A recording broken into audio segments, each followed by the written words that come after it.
Bollywood silver screen presenting nice view. ये कहानी है 20 साल के जिंग की, जो अपने जज्बे से, मेहनत से और आत्मविश्वास से रोडपति से करोड़पति बन गया। कहानी की शुरुआत में जिंग को दिखाया जाता है जो डॉक्टर के पास होता है। जिंग की एक छोटी बहन भी है जिसे हार्ट की प्रॉब्लम है और डॉक्टर उसे बताता है कि जल्दी उसका ऑपरेशन नहीं किया गया तो उसकी मृत्यु हो जाएगी। दरअसल जिंग की मॉम को भी यही बीमारी थी, जिस वजह से जिंग की मॉम की मृत्यु हो गई।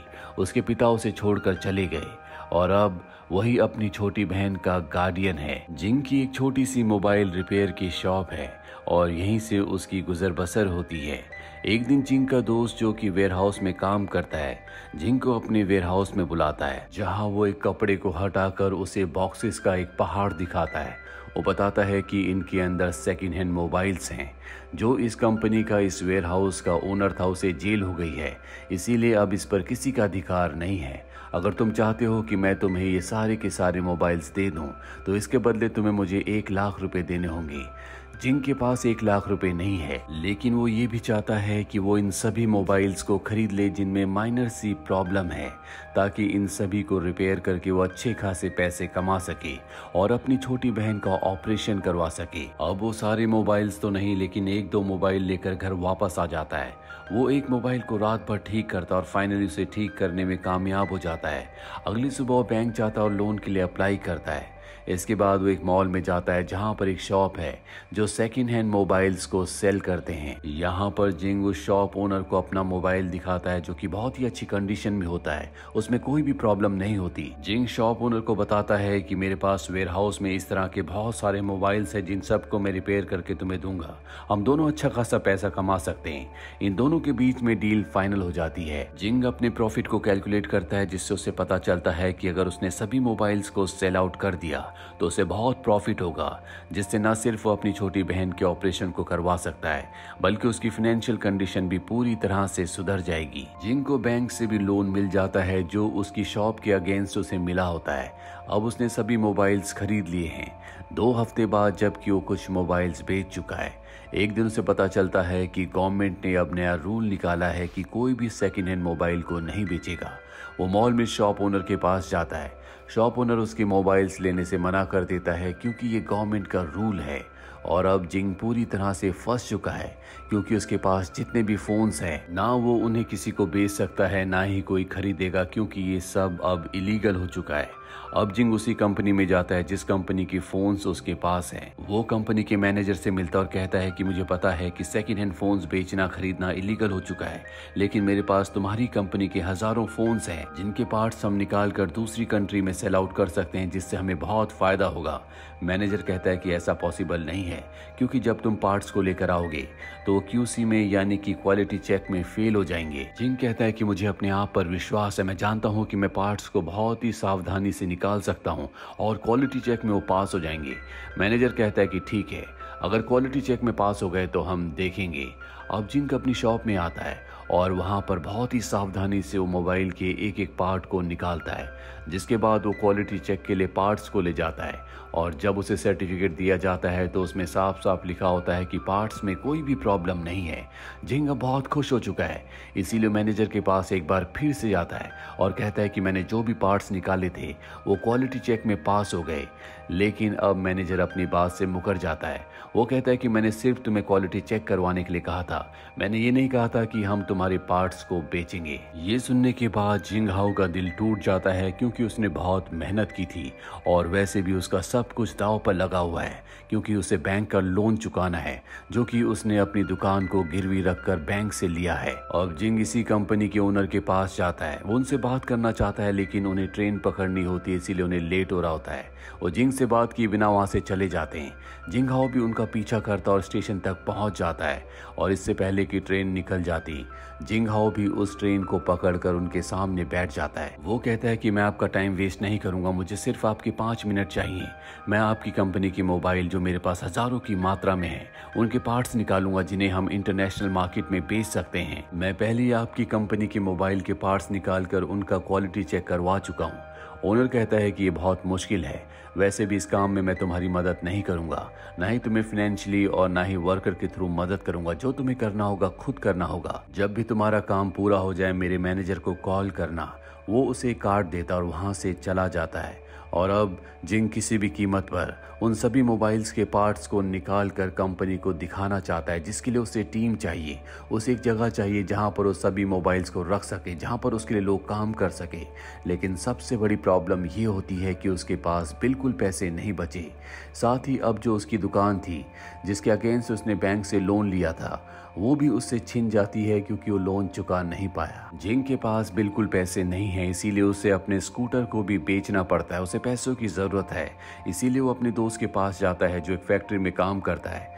जिंग उसके पैर पकड़ लेता और कहता है कि मुझे काम की जरूरत है। उसका दोस्त उसे विंडो क्लीनिंग के काम में लगा देता है, यानी कि उसे हवा में लटक कर विंडोज को साफ करना होगा। और अब जिंग के पास जितने भी मोबाइल है वो एक जगह रेंट पर लेकर उसकी कंडीशन पूरी तरह से ठीक करके उन सभी मोबाइल्स को वहां पर ले आता है ताकि उन्हें रिपेयर किया जा सके, उनके पार्ट्स को निकाला जा सके।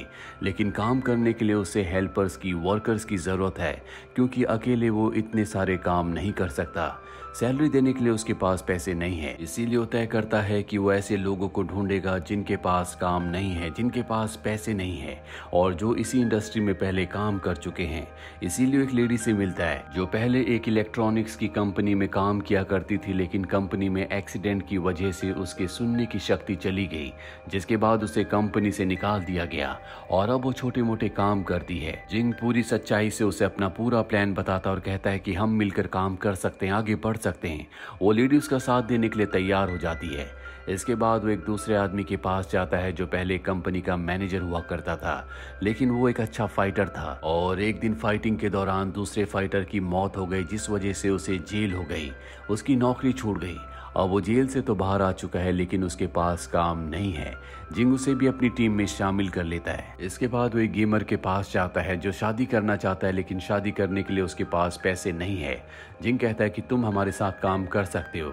जिंग इसी तरह से बहुत सारे और भी लोगों को अपनी टीम में शामिल कर लेता है जो कि कभी अपनी इंडस्ट्री में प्रोफेशनल थे लेकिन अब रिटायर हो चुके हैं। इस तरह से जिंग अपनी पूरी टीम बना लेता है और अब सब मिलकर दिन रात मेहनत करके काम करना शुरू कर देते हैं। ये अपनी कंपनी का नाम रखते हैं नाइस व्यू। लेकिन जिंग को ज्यादा मेहनत करनी पड़ती है क्योंकि उसकी बहन की तबीयत ठीक नहीं है, ना ही उसके पास अर्निंग का कोई सोर्स है। इसलिए दिन में वो विंडो क्लीनिंग का काम करता और रात को मोबाइल्स के पार्ट्स निकालता है। अब एक दिन उस गेमर की जो शादी करना चाहता था उसे एक लड़की मिल जाती है। जिंग अपनी बहन के साथ उसकी शादी में जाता है और जब वो शादी से अपने घर वापस आता है तो उसके ओनर ने लिखा होता है कि तुमने 3 महीने से किराया नहीं दिया, जब तक तुम किराया नहीं दोगे तुम्हें घर के अंदर एंट्री नहीं मिलेगी। रात को जिंग हाओ को कुछ समझ नहीं आता कि उसे कहाँ जाना चाहिए, इसीलिए वो अपनी बहन को लेकर फैक्ट्री में आ जाता है जहाँ पर वो बॉक्सेस से उसके लिए बेड बनाता है। जिंग को बहुत बुरा लग रहा होता है क्योंकि उसकी बहन की तबीयत ठीक नहीं है और वो उसे इन हालातों में रख रहा है, लेकिन उसके पास कोई ऑप्शन नहीं होता क्योंकि वो किसी भी तरह से अपने काम को पूरा करके पैसे कमाना चाहता है ताकि वो अपनी बहन का इलाज करवा सके। इसी तरह से कई दिन बीत जाते हैं और एक दिन वो जगह जहां पर इन्होंने अपनी फैक्ट्री कंपनी बनाई होती है, उस जगह का ओनर कहता है कि तुमने पिछले कई महीनों से रेंट नहीं दिया है। 1 हफ्ते में अगर तुमने रेंट नहीं दिया तो तुम्हें इस फैक्ट्री को, इस जगह को खाली करना होगा। जिंग हाओ के सभी रास्ते बंद हो चुके हैं, इसीलिए वो उसी कंपनी के मैनेजर के पास जाता है जिस कंपनी के लिए पार्ट्स को निकाल रहे हैं और कहता है कि मुझे पैसों की जरूरत है। मैनेजर कहता है कि हम तुम्हें पैसे नहीं दे सकते, हमारे बॉस ने तुमसे यही डील की थी। जिंग हाओ एक बार फिर से हताश होकर अपने लोगों के पास आ जाता है जो उसकी कंपनी में उसके साथ काम करते हैं। वो कहता है कि आज तक मैंने तुम्हें एक भी पैसा नहीं दिया, मुझे नहीं पता कि मैं तुम्हें पैसे दे पाऊंगा भी या नहीं, क्योंकि मेरे पास खुद पैसे नहीं है। बस एक सपना है, आगे बढ़ने की चाह है, जज्बा है और अब हमें इस फैक्ट्री को, अपनी कंपनी की जगह को भी खाली करना होगा। उसके साथ ही उसका साथ देते हैं और यहाँ से सारा सामान अपने अपने घर ले जाते हैं और अब सब अपने घर से ही काम करना शुरू कर देते हैं। लेकिन जिंग के पास कोई भी घर नहीं है, वो तो अपनी बहन के साथ अपनी कंपनी, अपनी फैक्ट्री में सोया करता था जो जगह अब इनसे छिन चुकी है। इसीलिए वो एक नर्सिंग होम में रहना शुरू कर देता है जहाँ दिन में तो विंडो यानी कि ग्लासेस को क्लीन करने का काम करता है और रात में मोबाइल पर काम करता है। उसे नहीं पता कि अच्छी अच्छे से सोना क्या होता है।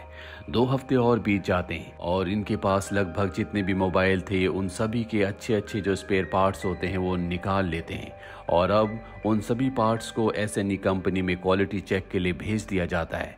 कुछ दिनों बाद इन सब को बुलाया जाता है। ये सब कंपनी के ओनर के ऑफिस में जाते हैं, जहां पर कंपनी का ओनर इन सब को बताता है कि तुमने बहुत अच्छा काम किया, तुमने जो भी पार्ट्स निकाले उन्हें क्वालिटी चेक के लिए भेजा गया और वो सब के सब पास हो गए, इसीलिए मैं तुम्हें 2 साल का कॉन्ट्रैक्ट देना चाहता हूँ। ये सुनकर जिंग और उसके जितने भी दोस्त होते हैं वो सब के सब बहुत खुश हो जाते हैं, क्योंकि जिंग के पास एक यही रास्ता था कि वो पैसे कमा सके, अपनी बहन के ऑपरेशन को करवा सके। जल्दी जिंग के पास अच्छे खासे पैसे आ जाते हैं। वो अपनी बहन का ऑपरेशन करवाता है, जिससे उसकी बहन पूरी तरह से ठीक हो जाती है। देखते ही देखते 6 साल बीत जाते हैं। 6 सालों के बाद दिखाया जाता है कि वो कंपनी जिसका नाम इन्होंने नाइस व्यू रखा था, अब वो बहुत बड़ी कंपनी बन चुकी है और जिंग उसका सीईओ है, जो कि अपने आप में एक रिकॉर्ड भी है, क्योंकि वो वर्ल्ड का सबसे यंगेस्ट सीईओ बना है। जिंग अपनी जिंदगी में आगे इसलिए बढ़ पाया क्योंकि उसकी आंखों में सपने थे, उसके अंदर जज्बा था, उसके अंदर एक उम्मीद थी, और जिस भी इंसान के अंदर ये सब चीजें होती हैं उसे कोई नहीं रोक सकता। तो ये थी पूरी कहानी फिल्म नाइस व्यू की। उम्मीद करते हैं कि ये कहानी आपको पसंद आई होगी।